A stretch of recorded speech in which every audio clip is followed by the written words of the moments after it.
بسم اللہ الرحمن الرحیم۔ ہماری دوسری ویڈیو 5 جون جو کہ دنیا بھر کے اندر منایا جاتا ہے ماحولیات کے حوالے سے، تو ہم ابھی اس ویڈیو کے اندر آپ کو گلگت بلتستان کے لیے ہم ماحولیات میں کیسی بہتری لا سکتے ہیں 100%، اسی طرح پہلے جس طرح تھا اس کو ہم کیسے کر سکتے ہیں، اس حوالے سے تھوڑی بہت آپ لوگوں کے ساتھ بات چیت کریں گے۔ اور انشاءاللہ تعالی ہمیں امید ہے کہ آپ لوگ اس ویڈیو کو زیادہ سے زیادہ پھیلائیں گے ایز اے پیغام کی طرف، تاکہ ہر کوئی بندہ، کہتے ہیں کہ قطرہ قطرہ دریا ہوتا ہے، تو وہ ہم لوگ جب ایک ایک قطرہ بہتری کریں گے تو وہ ایک دریا کی شکل میں ایک بہتری ہمیں نظر آئے گی۔ تو کرنے کا یہ ہے، تنقید تو ہم لوگ بہت ساری چیزوں میں کرتے ہیں سوشل میڈیا وغیرہ پر۔ اب آئیں گے ہم حل کی طرف۔ سب سے پہلے جو ہمارا جو بڑا مسئلہ ہے وہ کچرے کے حوالے سے۔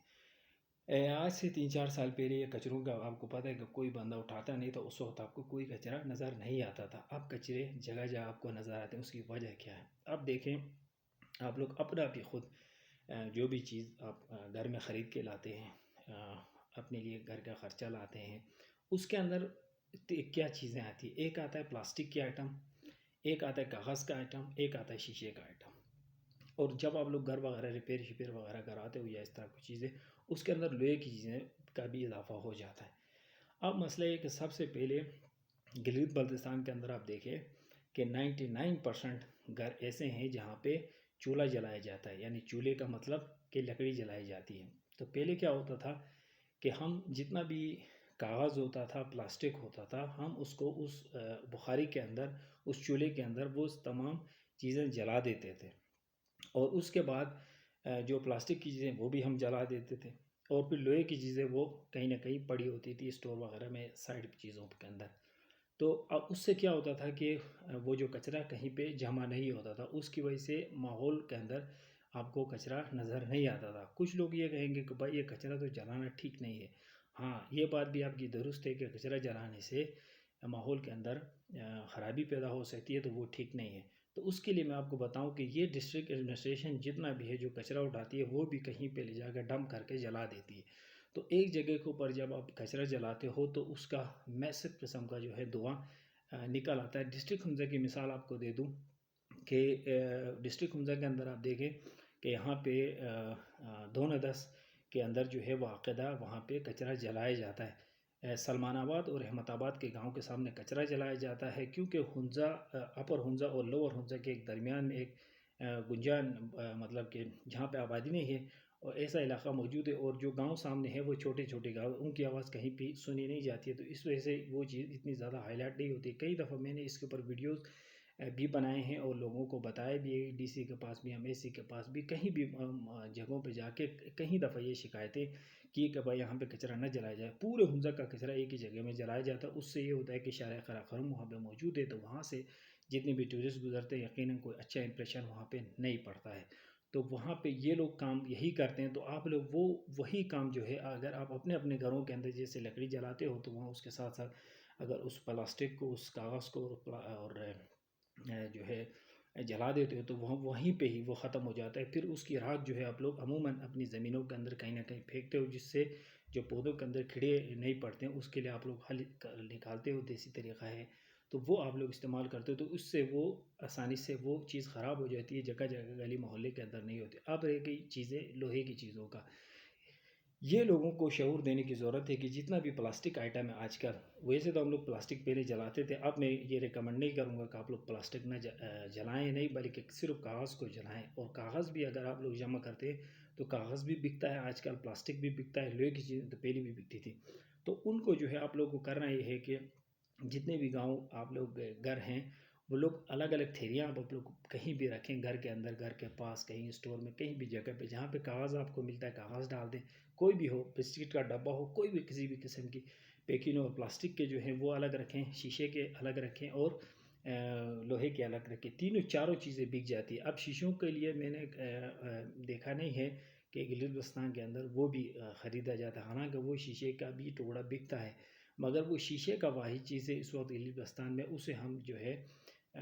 کہیں پہ ڈسپوز نہیں کر سکتے، تو اس کے لیے تھوڑا سا ہمارے لیے مسئلہ ہے۔ لوہا بک جاتا ہے، کاغذ اور پلاسٹک بھی بک جاتا ہے، یا تو آپ لوگ اسے اسی طرح کر کے بھیج سکتے ہیں، 1 مہینے، 2 مہینے، 6 مہینے، 8 مہینے بعد بھی اس کو جمع کر کے آپ بھیج سکتے ہیں۔ تو وہ یہ ہم ماحولیات کے اندر ہم لوگ ایک خاص چیز اس کو کر سکتے ہیں۔ دوسری بات یہ ہے کہ جو شیشے کا آئٹم جو ہے وہ کئی بار ملتا ہے۔ آپ کو پتہ ہے کہ جتنی بھی ہم گروسری آئٹم اپنے گھر کے لیے ہم اٹھا کے لاتے ہیں، اس کے اندر بہت ہی کم ابھی شیشہ استعمال ہوتا ہے۔ کیوں؟ اس کی وجہ کیا ہے؟ شیشہ مہنگا ہونے کی وجہ سے لوگ استعمال نہیں کرتے۔ جیم کی بوتلوں کے اندر صرف یہ جو ہے نا شیشے کا استعمال ہوتا ہے، اس کے علاوہ کہیں بھی استعمال نہیں ہوتا ہے۔ پیپسی اگر کوک اگر آپ لوگ پیتے ہو تو آپ کو پتہ ہے کہ وہ ریٹرن کرتے ہیں، وہ کمپنی والے واپس لے جاتے ہیں، وہ آپ کی نہیں ہے۔ تو مسئلہ یہاں پہ چھوٹا سا ہی ہے۔ اب اس کے بعد آ جائیں ہوٹل کے حوالے سے، گھر والے تو یہ کر سکتے ہیں۔ اب مسئلہ یہاں پہ پیدا ہوا اس وجہ سے جہاں پہ گلگت بلتستان کے اندر ٹورسٹ زیادہ آئے ہیں، تو وہاں پہ اس علاقوں کے اندر کافی مسائل کا سامنا کرنا پڑا ہے۔ تو اسکردو کے اندر، ہنزہ کے اندر اور آبادی زیادہ ہونے کی وجہ سے گلگت کے اندر اب ظاہر سی بات ہے گلگت ایک شہر بن چکا ہے، تو وہاں پہ ان جیسے جو کچرا اٹھانے کی سروسز یہ لوگ دے رہے ہیں، تو وہ بہتر کرنے کی ضرورت ہے۔ وہاں پہ یہ شہروں کے اندر ہوتا ہے سارا معاملہ، کیونکہ آپ دیکھیں کہ گلگت کے اندر آپ دیکھیں گے تو میرے خیال سے 50% لوگ چولہا استعمال کرتے ہیں اور 50% لوگ گیس کا استعمال کرتے ہیں۔ جن کے گھر میں چولہا نہیں ہے تو وہ کچرا کہاں لے جائیں گے؟ ان کے لیے جو ہے وہ یہ سروس کرنی چاہیے، تاکہ ہر جگہ میں آپ لوگ یہ پھیلا دیا ہے تو اس کی وجہ سے کافی زیادہ مشکلات ہمیں سامنا کرنا پڑ رہا ہے۔ ایک اچھائی کرنے کے بجائے ایک برائی کی طرف لوگ جا رہے ہیں۔ اب ہمارے گاؤں کے اندر مثال دے دو، ہر کسی نے جو ہے میں عموماً ہم لوگ دیکھتے ہیں کہ جگہ جگہ کچرا پڑا ہوتا ہے، اور کچرے میں ہوتا ہے کیا ہے؟ کچرے کے اندر یہ ہوتا ہے کہ کاغذ بھی ہے، پلاسٹک بھی ہے، لوہا بھی ہے، ٹائر بھی ہے، ہر چیز اس طرح کی چیزیں۔ وہ لوگ بس ایک دماغ بنایا ہوا ہے کہ تھیلیوں میں کچرا کرنا ہے، ہر مہینے ہر 15 دن بعد کچرے کی گاڑی اٹھا کے لے جائے۔ اب لوگوں کو اندر یہ شعور نہیں ہے کہ یہ سارا کچرا لے جا کے کیا وہ لوگ کھاتے ہیں، وہ لے جا کے آپ کے ہنزہ ڈسٹرکٹ کے اندر ہی لے جا کے وہیں پہ گند پھیلا دیتے ہیں۔ تو ظاہر سی بات ہے اس کے لیے جو ہے مسئلہ بنتا ہے ماحولیات میں، اسی جگہ پہ مسئلہ بنتا ہے۔ اگر ہم اسی لوہے اس کو چیزوں کو کاغذ کو وغیرہ لے جائیں تو وہ ڈاؤن کی طرف چلا جائے گا، اور وہاں پہ ایسی کمپنیز موجود ہے اس کو دوبارہ سے ان کی شکلوں میں دوبارہ لاتے ہیں، جیسے کاغذ کو، پلاسٹک کو، ہر چیز کو جو ہے وہ ریپروسیس کر کے آگے چیزیں بناتے ہیں۔ تو وہی ایک مسئلہ ہے ہوٹل والوں کے۔ ایک تو یہ ہو گیا جو اپنا شہروں کے اندر آپ لوگوں نے کریں تاکہ وہ بہتر طریقے سے کریں، یہ نہیں کہ جس طرح آپ لوگ ٹاماٹولی سے کام کرتے ہیں۔ دوسری بات یہ کہ جب یہ ہوٹل آئے ہیں تو ان کا تھوڑا سا مسئلہ بنا ہوا ہے۔ اب ہوٹل والوں کے لیے ایک خاص کرنے کی ضرورت ہے، جہاں پہ ہوٹلوں سے لے کے ظاہر سی بات ان سے فیس وغیرہ چارج کرو یا جو بھی ہے مسائل، وہ بھی اسی طرح کے پوزیشن استعمال کر سکتے جس سے، اور ان کے اندر میں نے دیکھا ان کا فوڈ ویسٹ آتا ہے، اور فوڈ ویسٹ کو بھی آپ جو ہے کسی نہ کسی طریقے سے زمین کے اندر یوز کر کے فائدہ حاصل کرتے تو وہ بھی کوئی نقصان دہ نہیں ہے۔ تو ایک نظام یہ بہتر طریقہ جس سے ہم اپنے علاقے کے اندر ایک ماحولیات میں بہتری لا سکتے ہیں۔ تو جب کہ یہ کام ہو نہیں رہا ہے لوگوں کو، اب دیکھیں گورنمنٹ نے ایک ڈپارٹمنٹ بنا دیا اور ڈپارٹمنٹ کچرا اٹھاتا ہے۔ اب ہم سب نے جو ہے کچرا پیدا کرنا ہے، اور وہ اٹھائیں گے، کب تک اٹھائیں گے، کیسے اٹھائیں گے، کدھر لے جائیں گے، کوئی نظام نہیں ہے۔ تو اب جن علاقوں کے اندر جن ملکوں کے اندر یہ کچرا اٹھانے کا معاملہ جو ہوتا ہے، انہوں نے بڑی بڑی فیکٹریاں، کمپنی بنائی بھی ہیں، وہ کچرے کو اس طرح سر عام جہاں پہ لا کے جلا کے جو ہے وہ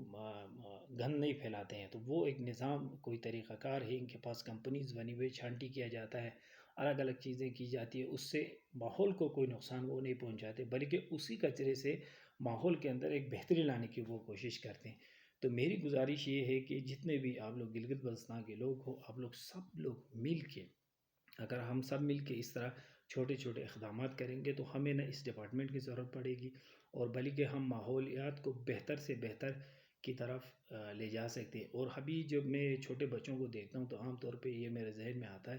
کہ وہ جیسے چپس بسکٹ وغیرہ کھاتے ہیں تو سیدھا سیدھا وہ ریپر جو ہے روڈ کے اوپر پھینک دیتے ہیں۔ تو وہ ظاہر سی بات ہے، اس کا حل کیسے ہم نکال سکتے ہیں؟ اس کا حل اس طرح نکال سکتے ہیں کہ اسکولوں کے اندر، ہم جب چھوٹے تھے اسکولوں کے اندر یہ چیزیں ہمیں بتائی جاتی تھی، اور جگہ جگہ لکھا بھی ہوتا تھا کہ صفائی نصف ایمان ہے۔ اچھا، صرف صفائی جسم کے لیے نہیں ہے، صفائی اس معاشرے کے اندر بھی ہے۔ تو وہ جب تک ہم لوگ اپنی جسم کی، اور پھر یہ جو باقی ماحول جو ہے ہمارے ارد گرد گلی محلے ہیں، تو ان کے اندر بھی صفائی کریں گے تو اس وقت وہ عمل ہوگا، وہ جملہ وہ بہتر طریقے سے فٹ ہمارے پہ آ سکتا ہے۔ تو وہ اس کے لیے ہم نے اپنے بچوں کو اسکول لیول کے اوپر وہ چیزیں کروانے کی ضرورت ہے، وہ چیزیں بتانے کی ضرورت ہے کہ جب بھی آپ یہ کھائیں جیب میں آپ رکھیں گے، گھر پہ آئیں گے اور گھر کے اندر آپ لوگ اس کو ڈسپوز کریں گے تو اس کا طریقہ کار آپ کے بڑوں کے پاس موجود ہے، تو وہ آپ لوگ کو حل کر کے دے دیں گے۔ تو یہ چیزیں ہیں، اگر ہم ان چیزوں کے اوپر اپلائی کرنا شروع کریں تو بہت زیادہ بہتری ہم اپنے معاشرے میں لا سکتے ہیں۔ تو آپ لوگ میرے یہ جو حل ہے وہ اگر آپ لوگ کے ذہن میں بھی اس قسم کے کوئی بھی حل موجود ہے تو آپ لوگ ہمیں کمنٹ میں بتائیں اور لوگوں تک اپنی آواز پہنچائیں، اور آپ لوگ لوگوں کو جب یہ ایجوکیٹ کریں گے، بتائیں گے، سوچنے کا ایک موقع انسان کو دینے کی ضرورت ہوتی ہے۔ ایک کوشچن بنتا ہے، کوشچن کے لیے آنسر کے لیے سوچنا پڑتا، جب آپ سوچیں گے تو کسی بھی چیز کے آنسرز آپ کو مل جاتے ہیں۔ تو وہ چھوٹی چھوٹی جو کوششیں ہیں، کاوشیں ہیں، وہ آپ لوگ کریں گے تو ہمارا گلگت بلتستان پہلے کی طرح خوبصورت بنے گا۔ اور آج کا گلگت بلتستان آپ 5 سال 10 سال بعد دیکھیں گے تو یہاں پہ بہت زیادہ لوگ آئیں گے، ٹورسٹ آئیں گے، اور مسئلے مسائل اور بھی ہوں گے، تو اس کے لیے بھی بہتری کے لیے ہم آئیں گے۔ یہ کوئی ٹورسٹ نہیں ہے کہ 3-4 لاکھ ٹورسٹ آتے تو ہم لوگ کہتے ہیں کہ سارا معاملہ ان کو پر ڈال دیا کہ بھائی ٹورسٹ یہ کرتے ہیں، تو دنیا بھر کے اندر کروڑوں لاکھوں یعنی کہ ٹورسٹ ملکوں میں جاتے ہیں اور وہاں پہ بالکل نظام موجود ہے۔ تو حکومت بھی جب بھی کوئی بھی اقدام یہ اٹھاتی ہے تو وہ لازمی ہے کہ اس چیز کے اوپر ریسرچ کرے اور ساری چیزیں کر کے۔ اور دوسری بات آپ لوگ کو یہ بتاؤں کہ ہمارے گاؤں کے اندر، ہنزا کے اندر والنٹیئرس کا ایک سسٹم موجود ہے، اور اسپیشلی ہماری جو مائیں بہنیں خواتین یہ والنٹیئرز ہیں وہ لوگ کرتی کیا ہے، ہر چاند رات کے بعد پورے گاؤں کی صفائی کرتی ہیں اور بہتر طریقے سے صفائی کرتی ہیں۔ تو حکومت کو چاہیے تھا اسپیشلی ہنزا کو رول ماڈل بناتے ہوئے کہ یہاں پہ ریسرچ کرتے، آپ لوگ ریسرچ کیے بغیر جو کام کرتے ہو اس کی وجہ سے یہ جو سارا معاملہ جو ہے نا کٹائی میں پڑ جاتا ہے۔ آپ لوگ ریسرچ کرتے کہ بھائی یہ ہنزا کے اندر یہ نظام پہلے کیا تھا، پہلے کچرا نہیں تھا تو یہ کیا نظام تھا، تو آپ لوگ کو معلوم پڑ جاتا کہ یہ والنٹیئرز جو ہے وہ یہ کام کرتے ہیں۔ اور صرف یہ میرے گاؤں کی بات نہیں ہے بلکہ آپ نے سوشل میڈیا پہ دیکھا ہوگا بہت سارے گاؤں کے اندر جو ہے ہنزا میں اسپیشلی والنٹیئرس خواتین جو ہیں، ہماری ماں بہنیں جو ہے بالکل صفائی کرتی، اور صفائی کرنا کوئی گناہ نہیں ہے، اور والنٹیئرس ایز اے والنٹیئرلی کسی چیز کی خدمت کرنا وہ بھی ایک عبادت میں شامل ہو جاتا ہے، اتنا ثواب مل جاتا ہے۔ تو ظاہر سی بات ہے اس دھرتی کو صاف ستھرا رکھیں گے تو اللہ کی جو اس نعمت کو اگر بہتر طریقے سے ہم سنبھال کے رکھیں تو ہمیں اجر اس کا ضرور ملے گا۔ تو بات یہ ہے کہ اگر آپ لوگ ریسرچ کرتے تو یہ آپ لوگ لازمی ایک اچھے نتیجے پہ پہنچتے کہ بھائی یہ لوگ آلریڈی یہ کام کر رہے ہیں، تو ان لوگوں کو آپ ایک بہتر سہولت دیتے، کوئی نظام دیتے، کوئی سپورٹ کرتے تو ایک اچھا نظام بھی بن جاتا، اور یہ گورنمنٹ کے اوپر برڈن بھی نہیں پڑتا۔ ادارے بناؤ، ان کو تنخواہیں دو، پھر ان کے پینشن دو، ان کے میڈیکل دو، ان کو پلان دو، وہ کام نہیں کرے، کوئی ادھر بھاگے کوئی ادھر بھاگے، ان چیزوں سے بھی آپ گناہوں سے بھی بچ جاتے، اور ایک نظام یہ چل رہا تھا، پھر یہ کہ رول ماڈل بن جاتا ہے، پھر اسی رول ماڈل کو آپ اپلائی کرتے ہوئے گلگت بلتستان کے تمام ڈسٹرکوں کے اندر بھی یہ چیزیں آپ بتاتے۔ تو جس طرح پہلے بھی بہت ساری چیزیں اس طرح یہاں پہ اچھائی کے کام ہو رہے ہیں، تو یہ جو گورنمنٹ ڈپارٹمنٹس بغیر سوچے سمجھے لوگوں کو بھرتیاں کرتی ہے، ڈپارٹمنٹ بناتی ہے، تو وہ اس سے جو ہے نا نظام کوئی ٹھیک نہیں ہو رہا ہے۔ تو وہ بہتر ہے کہ آپ لوگ ان چیزوں کو پر غور کریں، تو اس سے ہمارے معاشرے کے لیے بہتری ہو سکتی ہے۔ تو بہت بہت شکریہ۔